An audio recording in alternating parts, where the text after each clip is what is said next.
한동훈 종로 등판론. 자, 타겟책이 될 수 있을지. 자, 이현주 의원님.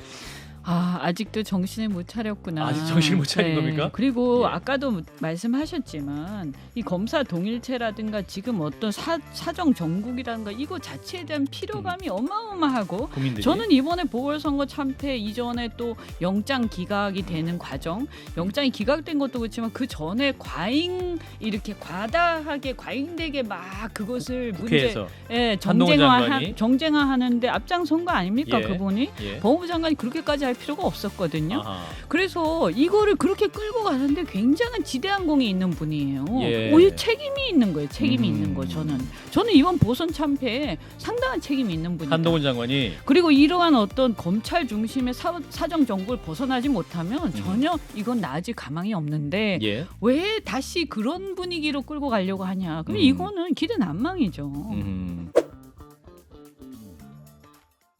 네, 여야 대표 정치 구단들의 쓴소리를 듣는 시간.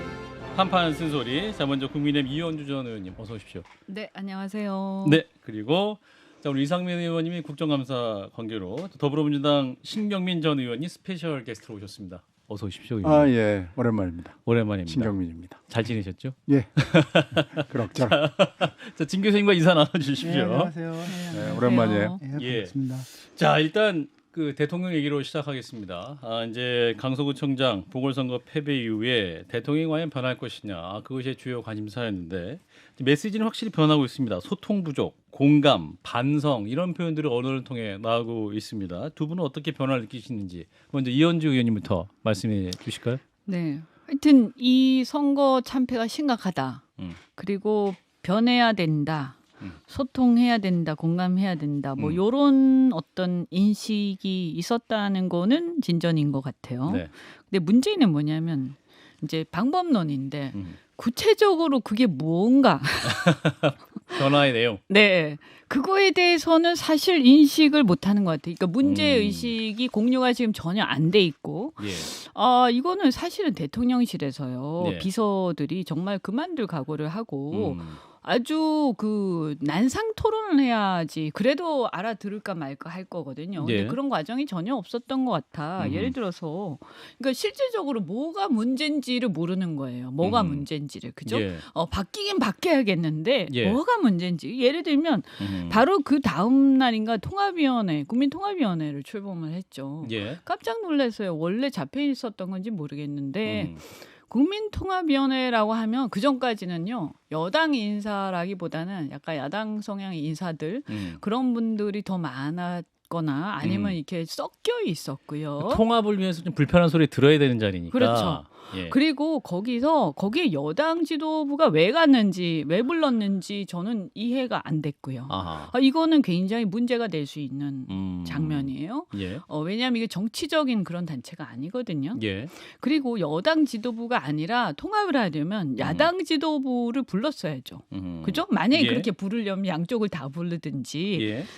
그리고 사실은 야당 대표하고 뭐 범죄자하고 뭐 대화 안 한다라고 했지만 예. 어쨌든 구속영장은 기각이 되고 계속 야당 대표로 계시니까 예. 야당 대표하고도 야당 대표로서 뭐 어떤 범죄 혐의를 떠나서 어쨌든 현재 야당 대표잖아요. 그렇죠. 야당 대표하고도 대화를 하고 이런 게 필요한데 그런 건 전혀 없었어요. 그래서 굉장히 화기애애한 분위기에서 으쌰으쌰하는 분위기로 국민통합위원회가 여당 지도부가 있는 상태에서 끝난 걸 보고 예. 저는 이렇게 진짜 문제의식을 제대로 알고 있는가 하는 거고 예. 그다음에 이제 대표가 교체가 안 됐어요. 예. 지도가 김기현 교체가 대표. 안 됐죠. 예. 그런데 김기현 대표가 정말 사의나 이런 거가 없었을까? 사의 표명이나 아하. 이런 게 이 바보가 아닌 이상은 그런 생각을 다 할 거예요. 왜냐면 있는 거 자체가 괴로울 거예요. 김기현 대표조차도. 그럼요. 바보가 아니면 다 알죠. 이 정치권의 문법인데 그런데 이게 계속 계시다는 것은 어쨌든 이분을 밀었던 것은 대통령실이니까 용산이고. 용산이니까 그러면 이 민 사람들이 계속 있으라고 했던가 그런 분위기가 조성이 돼 있었다는 거잖아요. 그래서 이것만 봐도 그러니까 사실은 문제의식이 뭐냐면 당정 분리. 그러니까 명분 없는 공천에 대해서 당 대표가 독립적으로 의사결정 못했다라는 거잖아요. 그죠? 그렇습니다. 근데 예. 그것을 그러면 여기서 메시지는 뭐냐? 보선 참패 끝나고 나면 당정 분리 얘기를 해야 되는 거예요. 그죠? 당정 협의는 정책적인 거고 예. 정무적인 거에 대해서는 완전히 분리해야 하는데 그게 전혀 안 된 거고. 그다음에 사실 의료 문제도 뭐 자세히 얘기는 안 하겠습니다만 예. 그것도 그 자체 방향성은 맞지만 방식이 똑같아요. 뭔가 토론과 조율 없이 툭 던져가지고 막 혼선을 야기하는 거, 그죠? 예. 그래서 그런 부분들. 그러니까 내용을 뭘 변해야 되는지를 좀 아셔야 되는데 역시 좀 아직 걱정이 된다. 강론에 있어서 그리고 김기현 대표가 그대로 대표직을 유지하는 것 자체가 지금 정부 여당이 상황인식을 제대로 못하고 있는 것이 아니냐라는 게 이현주 의원님의 진단입니다. 자, 오랜만에 나오신 우리 신경민 의원님, 국민의힘 상황, 정부 상황 어떻게 판단하시는지? 글쎄 이번에 강서 선거를 뭐 어떻게 보느냐에서부터 시작을 해야 되는데 선거는 뭐 다 어렵지만은요.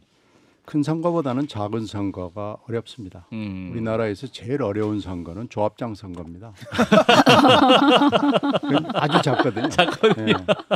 예. 그러니까 지금 아마 윤 대통령이 처음에 사면복권을 김태우 씨를 시키면서 이렇게 딱 그 어떻게 보면 기획을 한 거 아니에요? 기획했을 때 선거는 야 내가 대선도 뭐 나가가지고 확 쓸어버렸는데 그까이 거뭐 강서 뭐 몇만이야 몇십만이야 뭐 이제 이런 느낌으로 했을 거예요. 그런데 이 기초 자치단체장이 우리나라에 한 246개 정도 있습니다. 그 중에서도 강서는 호남과 충청도 분들이 좀 많아요. 그러니까 호남도 많지만 충청도도 많기 때문에 이 열심히 하면은 뭐 거의 비슷비슷하게 나올 수도 있었을 거예요. 근데 이 선거의 기획 자체가 잘못된 거고요. 강서의 패배도 뼈 아프지만 마곡의 패배는 정말로 뼈 아픈 패배일 겁니다. 마곡지구는 뭐 항상 뭐 거의 그 국힘당이 이기는 지역이에요. 강서는 져도 마곡은 이기는 지역입니다. 근데 여기서도 졌거든요. 그러니까 중도와 거의 모든 세대로부터 외면을 받은 거죠. 그렇다고 그러면 이 선거를 기획하고 사실 거의 뭐 심부름만 했지 김기현 대표는 어떻게 보면 죄가 없죠. 근데 뭐 대표는 난 뭐 시키는 대로 했고 메시지 전달해준 이 사무총장하고 전략 사무부총장 시키는 대로 그건 뭐 용산 얘기 그대로 했을 뿐이야라고 해도 안 되죠 물론. 죄가 없는 게 죄입니다. 그러니까 지금 대표는 시키는 대로 해도 죄를 진 거예요. 책임을 져야죠. 그러려고 대표하는 거지. 대표가 뭐 시키는 대로 했으니까 난 뭐 아무 죄 없어, 난 책임 없어 이러면은 그건 대표가 아니죠. 그러니까 이번에 이제 말을 만약에 한다 그러면은 뭐 민심이 천심 이러는 건 서망 오제 때부터 다 민심은 천심이라고 했거든요. 우리 동학 때도 민심이 천심이라고 했으니까 말도 그렇게 하면 안 돼요. 이 선거의 책임은 나한테도 있다. 이 정도는 나와야 되고요. 그리고 인사와 정책으로 바꿔야 되는 거죠. 그걸 보여줘야지. 인사와 정책도 하고 실제 소통을 해야죠. 그런데 지금 거기까지 진도가 안 나간 것으로 보입니다. 자, 지금 이제 속보가 왔는데 그 자녀 학폭 논란, 김승희 의전 비서관이 사의를 표명했다. 그리고 이제 대통령이 즉각 수리했다라는 보도가 나와 있습니다. 사실 이제 이 학폭 논란이 그 김용호 의원이 이제 국회 교육위 국정감사에서 공개를 한 내용입니다. 내용이 이제 화장실로 데려가서 리코더 주먹으로 머리, 얼굴 등을 폭행했다. 그래서 이제 대통령실이 즉각 조사를 착수했다는 내용이 있었는데 지금 이제 바로 그 내용을 듣고 대통령실이 즉각 수리를 한 상황입니다. 영상을 한번 듣고 얘기를 이어가겠습니다. 3학년 여학생이 2학년 후배 여학생을 화장실로 데리고 가서 리코더, 주먹 등으로 머리와 얼굴, 눈, 팔 등을 때려 전치 구두상해를 입힌 폭행 사건입니다. 피해자의 고소에도 불구하고 강제전학이 아닌 합격 교체가 처분이 결정된 겁니다. 가해 학생은 3학년이고 피해 학생은 2학년인데 과연 합격 교체가 피해 학생에 어떤 실효성이 있겠습니까? 이 학폭 사건의 가해자의 아버지는 대통령실 김승희 의전 비서관입니다. 김건희 여사와의 대학원 최고위 과정 인연으로 지난 대선 때 윤석열 캠프에 합류해서 의전 비서관까지 올라간 한간에서는 김건희 여사의 비선 실세로 알려진 인물이기도 합니다. 그런데 이 사진은 가의 엄마 김승희 비서관의 부인 카톡 프로필에서 확인할 수 있었다는 겁니다. 남편과 대통령이 함께 있는 사진을 올려놨으니 카톡을 주고받는 학부모들과 선생님까지 아이의 부모가 누군지 충분히 짐작할 수 있지 않았겠습니까? 예, 자, 저 말이 무슨 얘기인가 하면 이제 지난 7월 19일 해당 학교장이 긴급 조치로 가해 학생의 출석 정지 처분을 내린 날 김승희 비서관의 부인이 SNS 프로필 사진, 그러니까 카톡 프로필이죠. 그 김승희 비서관과 윤석열 대통령이 함께 찍은 사진을 바꿨답니다. 그러니까 이제 그 내용이 어떤 이제 뭐 이렇게 소통이 있었겠죠. 그걸 명백하게 대통령과 관계가 있다라는 것을 좀 드러내면서 뭔가 그 보이지 않는 압력을 행사하려고 한 것이 아니냐, 뭐 이런 추측까지 가는 건 일단 대통령실은 즉각 사표를 수리했네요. 자, 이현주 의원님 어떻게 보십니까? 아니 그 전에 비해서 그래도 역시 보궐선거에서 크게 심판을 받고 나니까 그전 같으면 한 하루 이틀 이렇게 좀 끌었을 텐데 즉각 수리한 것은 요건 좀 진전된 거다, 이런 건 제가 평가를 해드리고, 다만 저는 이분, 그러니까 이 김승희라는 이분과 그 부인에 대해서 정말 이해를 할 수가 없는 게 일단 아이도 아이지만 지금 이게 최근에 일어난 일이 아닌 걸로 알고 있거든요. 꽤 된 걸로 알고 있어요. 그러면 이게 정상적인 부모면요, 일단 아이부터 생각하거든요. 그러면 이 아이를 그대로 놔두면 자기가 어쨌든 비서관으로 있기 때문에 이게 나중에 문제가 될 수 있고 또 굉장히 아이한테 이게 앞으로 교육이라는 여러 가지 면에서 이 아이가 이걸 감당할 수 없는 큰 일이거든요, 이거는. 그러면 이런 애가 이렇게 큰 일을 저질렀을 때는 정상적인 부모면요, 의전 비서관 일을 계속할 마음의 여유가 없어요. 이 아이를 어떻게 해야 되냐 이래서 일단 그만두고, 왜냐하면 일이 더 커지면 안 되니까 일단 그만두고 이 아이를 어떻게 치료를 하든지 데리고 뭐 어디를 가든지 이렇게 하는 게 맞지, 어떻게 이런 상태에서 그것도 또 사진도 올려놔요. 아이의 사생활도 있는 거잖아요. 그러니까 이거를 어떤 권력의 기세나 이런 거를 그런 공동체에서도 자랑하고 싶은 어떤 마음이 엿보이는 거 아닙니까? 저는 부모로서 도저히 이해가 안 된다. 문제가 심각하다, 이 부모된 입장에서 그런 생각이 듭니다. 사실 이 정부에서 이제 경찰청 국가수사본부장 정순신 당시 후보 변호사 당시에도 이제 학폭 논란 때문에 이제 낙마하지 않았습니까? 그렇다면 이제 정부 인사들도 이 학폭 문제가 이 정부 안에서 중요하게 다뤄지는 거 알았을 텐데, 이제 그 사건이 학교에서 진행됨에도 불구하고 이제 카톡 프로필을 이렇게 바꿨단 말이죠. 이걸 참 어떻게 봐야 할지. 자, 신경민 의원님은 이 사건 어떻게 보시는지? 이분이 이제 4월달에 대통령 방미 직전에 외교안보 실장하고 의전비서관하고 외교비서관이 한꺼번에 그때 앞서관이 뒤서관이 바뀔 때 의전비서관 후임으로 들어간 분이에요. 이분이 그래서 실세 논란도 있었고. 그래서 들어갈 때부터 왜 아무 의전 경험이나 외교 경험이 없는데 이분이 그 이벤트 회사를 한 걸로 제가 기억이 나요. 그런 분이 어떻게 해서 의전비서관이라는 의전 비서를 또 하고 있었다는 것도 희한하지만 어떻게 또 의전비서관으로, 의전비서관은 대통령의 해외 행사를 책임지기 때문에 하여튼 외교적 경험이 좀 필요합니다. 의전 경험도 필요하고요. 근데 갑자기 이렇게 들어가게 돼서 이게 도대체 뭐지?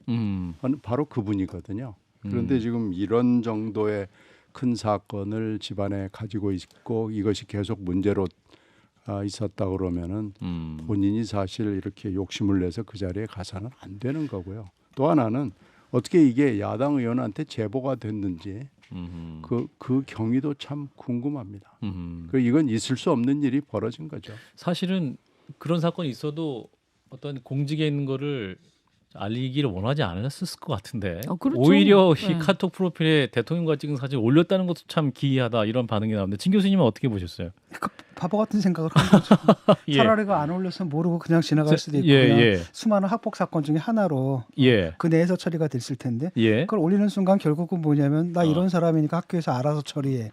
이거 아니겠습니까? 그다음에 그 피해 학생들 나 이런 사람이니까 알아서 처신해, 뭐 이런 메시지를 은연중에 던진 거잖아요. 근데 바로 이제 그것 때문에 그쪽에서 알게 됐을 테고 라고 한다면 이건 굉장히 큰 정치적 문제가 되는 거죠. 그러니까 굉장히 잘못된 판단을 한 거고, 또 한편으로는 부모들은 이 사건을 알았을 거 아니에요. 그렇죠. 라고 한다면은 정상적인 사고 방식을 한다면 그때 자기가 사임을 했어야 되는 거예요. 그다음에 이 문제를 처리하기 위해서 피해자 부모를 찾아가서 굉장히 잘못됐다. 예. 그다음에 자기 아이 걱정을 해야 되거든요. 애가 지금 아니 초등학교 3학년이나 전치 9주면 이거는 뭐 엄청난 폭행 그렇죠. 사건 아닙니까? 그렇죠. 이 정도로 굉장히 애가 잔인하고 잔혹한 짓을 저질렀단 말이죠. 그 애를 걱정해야 되는 거예요. 지금. 예. 그다음에 그 무엇보다도 애보다 그 피해자한테 가가지고 무릎을 딱 꿇고 모든 걸 다 하겠다라고 그걸 처리하는데 그 전력을 다했어야 되는데 오히려 이제 권력을 과시하다가 당한 거니까 사고 방식이 얼마나 황당한지 알 수 있는 거죠. 그러니까 예. 이 사람이 제가 보니까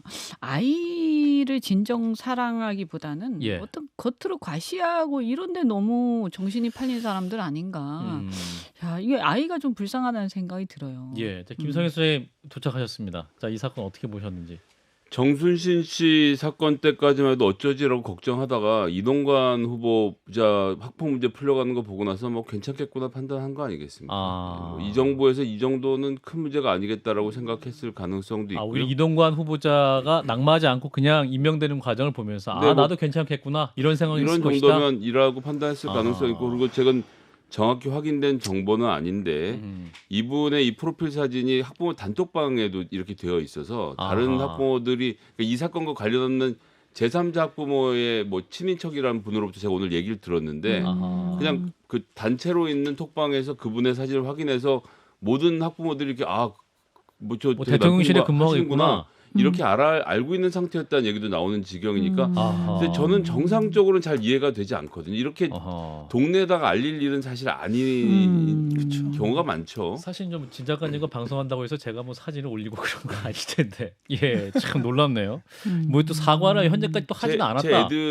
제 애들도 자기 아빠가 누군지 절대 아무한테도 얘기 안 하거든요. 그러니까요. 자, 이런 상황에서 요즘 일단 뭐 그 사직 처리가 됐다고 하니까 자, 대통령 지지율 상황을 한번 보겠습니다. 요즘 지지율이 심상치 않다. 뭐 20%다. 뭐 이렇게 되다라는 그런 조사 조금씩 나옵니다. 오늘 갤럽이 지난 17일부터 19일까지 전국의 만 18세 이상 1000명을 대상으로 조사를 했는데요. 대통령에 대한 긍정평가가 30%, 부정평가 61%로 나타났습니다. 유튜브 화면으로도 나오고 있는데 자세한 내용은 중앙선거 여론조사 심의위원회 홈피를 참조하시면 주요 질문 내용도 보실 수 있겠습니다. 이게 부정평가가 배로 높고 이제 그 부정평가 이유에 대해서 독단적 소통 미흡이 꼽혔고 서울, 인천, 경기, 대구, 경북에 이제 수치가 나오고 있는데 이 보수 텃밭인 대구, 경북에서 잘하고 있다가 45%고요. 못하고 있다가 48%, 울산, 경남에서 잘하고 있다 34%, 잘못하고 있다는 58%로 나왔습니다.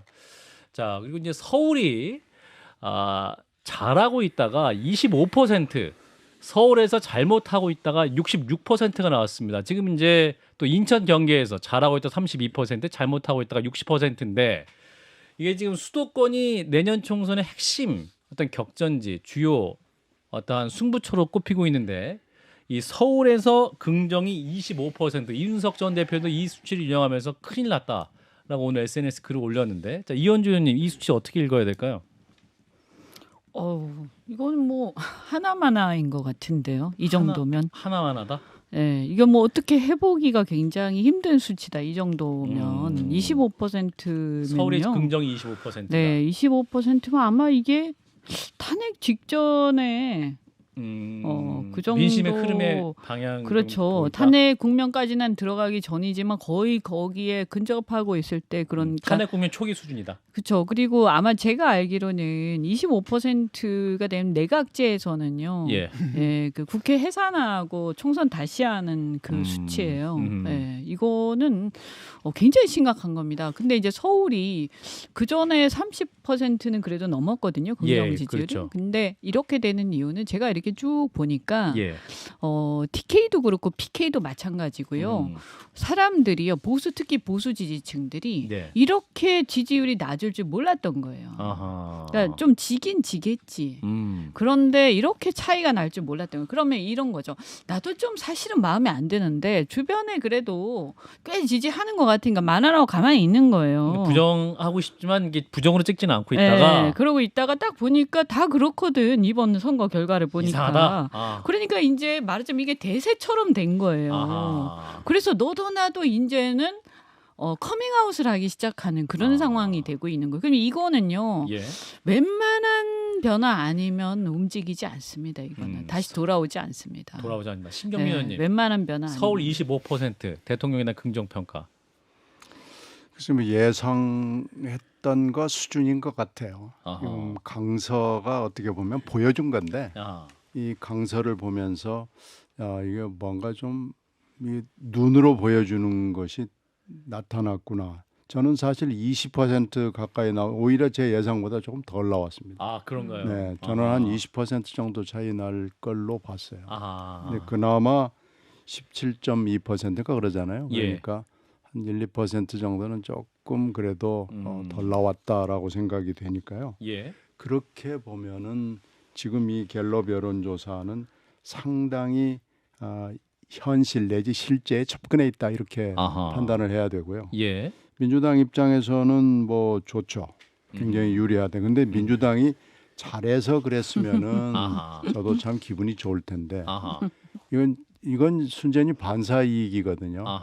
그러니까 너무나 윤 대통령과 국힘당이 너무나 못하는 거예요. 그러니까 이렇게 못할 수가. 그래서 지금까지는 아마 국민의힘 쪽에선 우리에게는 이재명이 있으니까 안심이다라고 그랬을 텐데 강서 선거 이후에는 우리에게는 윤석열 대통령이 있으니까 안심이다 이렇게 민주당에서 얘기를 할 수 있게 됐다고 저는 봅니다. 그래서 지금 국힘이 전략을 바꾸고 있습니다. 민주당 탓하는 그 현수막 다 떼라 뭐 이런 얘기도 나오고 있는데 자, 진 교수님, 자 여론조사 결과 어떻게 읽어야 되는지 한번 진 교수님 해석 듣고 싶습니다. 예상했던 대로고요.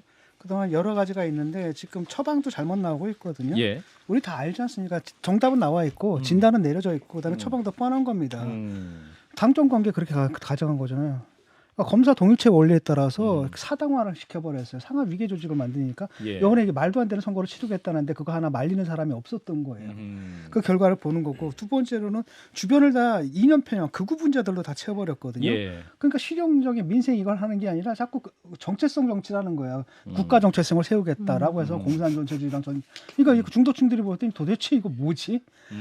그러니까 TK의 아주 거기서 이념적으로 무장한 사람들 아니면 아직도 한국 전쟁의 기억을 가진 이 사람 아주 소수의 사람들은 만족할지 몰라도 수많은 사람들은 특히 서울 같은 경우에는 사실 중도층이 많은 데지 않습니까? 스윙보터가 많은 곳인데 거기서는 다 떨어져 나갔다는 걸 이번에 보여주는 거고 그다음에 이 정치에 대한 오해가 있는 것 같아요. 정치를 갖다 전쟁 치르듯이 하거든요. 대통령이 그렇게 오해하고 있다? 저쪽은 옛날 한국 전쟁 치렀던 전사들이고 이쪽은 민주화 투사들이거든요. 이 사람들은 그러니까 정치를 갖다 상대를 절멸하는 거 이걸로 생각하니까 만나서 타협하고 협상하고 이런 게 아니라 절멸해야 된다. 이런 방식으로 계속 끌고 왔거든요. 그러다 보니까 지금 처방도 좀 엉뚱하게 나오는 거죠. 전혀 관계없는 대표도 못 갈고 대표 밑에 있는 사람들 갈아버리고 뭐 소통을 하겠다 이런 부분이 되는 거니까 당연히 국민들이 볼 때는 만족을 못하는 거죠. 김 소장님. 대통령실에서 보기에도 문제가 있는 수치일 것 같아요. 어느 부분이냐면 대통령실은 딱 요거 하나만 본다 그러는데 평소에 정치에 관심이 얼마나 있습니까? 많이 있다라고 답변한 층에서 본인들의 지지율이 40을 넘기 때문에 국정이 안정적으로 운영되고 있다라고 중앙일보 인터뷰 대통령실에서 그런 분석을 자기 입으로 토로를 하지 않았습니까? 정치 고관여층의 결과. 그때 자기들은 이제 42에서는 45 정도가 나오고 있으니까 문제 없다고 했는데 그것도 제가 지금 그렇지 않아 찾아봤더니 37%로 이것도 이제 3분의 1 동강이 난 겁니다. 그러니까 이렇게 해선 선거를 이길 수가 없고 특히나 국민의힘 민주당 지지층도 적극적으로 정치에 관심 있는 층으로 모으면 차이가 8%포인트 이상 벌어지고 있거든요. 그럼 이 계산은 대통령실에서도 이제 부정할 수 없는 계산이 나왔다라고 봐야 되는데 근데 이현주 의원님도 말씀하시지만 대통령이 바꿀 생각이 제가 보기에는 없어요. 바꿀 방법도 없고 그럼 결국 국회라도 정신을 차리고 그래서 전 지금 가장 중요한 역할은 아이러니하게도 여당이다. 뭐 야당은 야당들 역할을 계속 할 건데 여당이 지금이라도 정신을 딱 잡고 대통령에게 한마디 좀 하셨으면 좋겠습니다. 자, 이런 가운데 이제 오늘 TV조선에서 약 1시간 전 단독 보도가 나왔는데 여당이 위기 돌파 차원에서 조기 선대위 가동을 계획하면서 총선 승리 전략의 일환으로 한동훈 법무부 장관을 종로로 공천하는 방안을 논의하고 있다라는 보도가 나오고 있습니다. 한동훈 종로 등판론. 자, 타겟책이 될 수 있을지. 자, 이현주 의원님. 아직도 정신을 못 차렸구나. 아직 정신을 못 차린 겁니까? 그러니까 지금 보면요, 이 금방 말씀하신 그 여론조사가요. 여론조사. 예. 그것도 이미 그 보궐선거로부터 한 일주일 다 돼서 나온 거예요. 그렇죠? 예, 그러면 그게 무슨 얘기냐면 그때보다 더 떨어진 거예요. 그러니까 이후의 대응에 대해서 국민들이 별로 좋게 생각 안 한다라고 우리가 평가를 해야 돼요. 그렇죠. 안 그랬으면 좀 반등했을 거거든요. 예. 그리고 한동훈 법무부 장관이 총선에 출마하는 거에 대해서 어떻게 평가하냐. 저 어디선가 그런 그 조사도 본 것 같은데. 여론조사에. 네. 예. 제 수치는 모르겠습니다. 그렇게 그다지 좋지 않을 겁니다, 아마 평가가. 국민 여론 자체가. 네. 그런데 지금 그것도 안 찾아봤다는 얘기예요. 그러면 그래서 그분 나가는 것 자체에 대한 평가가 전반적으로 별로 안 좋은데 예. 뭐 여당 텃밭이라면 모르겠는데. 종로. 정치 1번지 종로. 거기가 그렇게 만만한 데가 아닙니다. 사실 대선 후보들이 가는 일단 서울 종로인데. 그리고 예. 아까도 말씀하셨지만 이 검사 동일체라든가 지금 어떤 사정 정국이라든가 이거 자체에 대한 필요감이 어마어마하고 국민들이? 저는 이번에 보궐선거 참패 이전에 또 영장 기각이 되는 과정, 영장이 기각된 것도 그렇지만 그 전에 이렇게 과다하게 과잉되게 막 그것을 국회에서 정쟁화하는데 앞장선 거 아닙니까? 예. 그분이 예. 법무부 장관이 그렇게까지 할 필요가 없었거든요. 아하. 그래서 이거를 그렇게 끌고 가는데 굉장한 지대한 공이 있는 분이에요. 예. 오히려 책임이 있는 거예요. 책임이 있는 거 저는 이번 보선 참패에 상당한 책임이 있는 분이다. 한동훈 장관이 그리고 이러한 어떤 검찰 중심의 사정 정국을 벗어나지 못하면 전혀 이건 나아질 가망이 없는데 예. 왜 다시 그런 분위기로 끌고 가려고 하냐? 그럼 이거는 기대 난망이죠.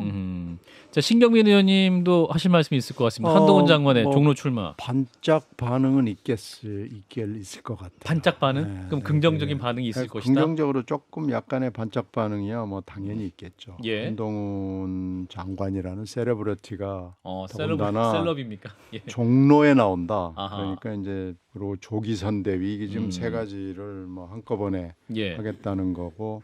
지금 현재 뭐 비대위는 안 가지만 혁신위는 지금 하겠다는 거 아니에요? 네, 다음 주에 위원장 발표한다고. 그래서 지금 혁신위 위원장을 놓고 설왕설래 하는데 이게 좀 많은 이 당원들이나 지도부들이 원하는 것보다는 김기현 대표가 원하는 좀 순한 방향으로 그렇게 지금 가겠다고 제가 얘기를 들었고요. 아하.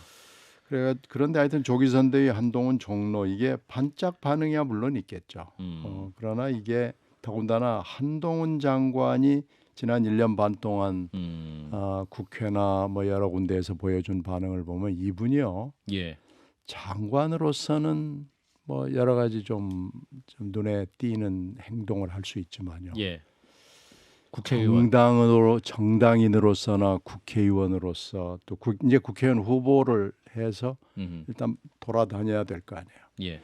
이럴 경우에 이분이 과연 유권자의 만남, 악수를 하고 90초로 적응을 할 수 있을까? 강남 엘리트가 강남 엘리트가 강남을 간다 그러면은 뭐 그건 이제 편한 길로 가서 뭐 당연히 되는 길이지만 종로라는 험지를 가면 일단 민주당으로서도 그러면은 이제 공천 문제에 있어서 굉장히 신중하고 아하. 그리고 깜짝 놀랄 또 공천을 생각하겠죠. 이번에도 강서도 보십시오. 가령 김태우 후보를 사면을 안 하고 그냥 그것을 246개 기초자치단체 중에 하나로 접근을 했다라면 국힘당에서 우리가 진 후보를 경찰청 간부 출신을 공천해야 될 이유가 없잖아요. 아하. 이걸 이렇게 크게 키워놨잖아요. 지금 한동훈 만약에 이 TV조선조 보도대로 한다면은 예. 종로판을 또 굉장히 크게 키워가지고 이 결과가 대선 어떻게 전초전 느낌으로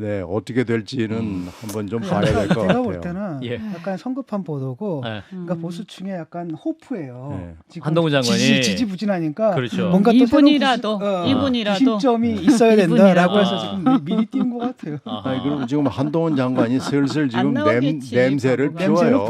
냄새 풍겨요. 네, 냄새를 풍기고 있어요. 한동훈 장관 스스로가 지금 거창 그냥 그 구치소 개소식에서 가서 한 거 보십시오. 뭐라고 그 얘기했어? 일단 연설이 굉장히 감성적입니다. 그리고 저는 거창을 사랑합니다랄지 이게 무슨 구치소에서 법무장관이 할 치사가 아니고 거의 뭐 거창의 거창 사람들한테 어필하는 그러니까 일반 국민들한테 어필하는 굉장히 감성적이고 정치적인 스피치를 했고 또 조정훈 의원한테 한 얘기가 이 정도 위치 이 정도 위치와 나이면은 뭔가를 갚아야 좀 시기다. 갚아야 된다라고 그래서 뭔가 좀 빚을 갚겠다는 표현을 했으면 조정훈 의원도 참 줄 빨리 서. 그러니까 그 정도면은 사실 문재인 정권 사실 기자들이 보기에는 거의 이미 준 출마 선언입니다. 출마 선언이었다. 거의 준 출마 선언이에요. 제가 보면 그거 한번 보세요. 진 교수님. 명문이에요. 명문입니다. 굉장히 고민을 하고 쓴 거네요. 진짜 그러면. 오랜만에 DJ 노무현 이후에 사람들을 올릴 만한 명문을 썼더라고요. 한번 그걸 다시 한번 보세요. 아주 모범적이고 개청식에 했던 연설. 아니 그런데 저는 이 시대의 흐름과 그러니까 자기가 아무리 똑똑해도요. 저 정치가 시대의 흐름과 이런 걸 읽지 못하면 안 된다라고 생각을 하거든요. 시대의 부름. 근데 지금 이번에 보궐선거를 비롯해서 그러니까 예를 들어서 문재인 정권 말기쯤에는 모르겠어요. 그런데 지금은요. 윤석열 검찰총장이었던 분이 대통령이 되시고 그 이후에 보여준 그리고 한동훈과 한 팀이 되어서 보여준 사정 정국과 검찰이 중심이 돼서 온 그 스포트라이트 그다음 언론 플레이 이런 것들이 중심이 되면서 지금 국민들이 먹고 살기 굉장히 어려운데 이런 것들에 대한 피로감 그래서 특히 이 권위적이고 검찰의 어떤 검사 동일체 같이 이렇게 그 상명하복식의 이런 분위기, 공포 분위기에 국민들이요 아주 질려 있어요 지금. 이걸 알아야 돼요. 어떤 훌륭한 사람이 나도 검찰 백그라운드 가지고 절대 안 됩니다. 이거에 대해서 이제는 보수층에서도요, 좀 문제가 있다 이런 생각하시는 분들 많으세요. 그렇군요. 자, 우리 김 소장님 말씀 듣고 잠깐 끊어갈 텐데, 자 한동훈 장관 일단.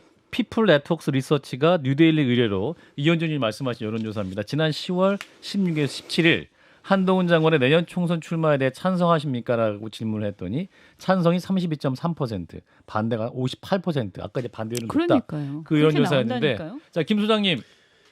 그 최근에 한동훈 장관이 했던 두세 차례 연설 저도 연설문을 보기도 하고 내용을 보기도 했는데 이제 산업부터 민주화 세력까지 꿰뚫는 어떤 그 서사에 대해서는 저도 이제 뭐 굉장히 뭐 볼 점이 있다. 제대로 짚었다라고 생각하는데 김대중 노무현 대통령의 연설이 대단했던 건 그 사람들이 말을 잘해서가 아니라 그들의 인생이 본인의 연설을 그대로 대변했기 때문인 거고요. 지금 법무부와 검찰의 행정이 그 한동훈 장관의 연설 내용을 받쳐줄 수 있느냐? 이게 국민들에게 어떻게 다가가느냐 이겠죠, 결론은. 그 효과 크지 않을 것이다라는 전망. 자, CBS 라디오 박정우의 한판 승부 함께하고 계십니다. 좋아요, 구독, 알림 설정.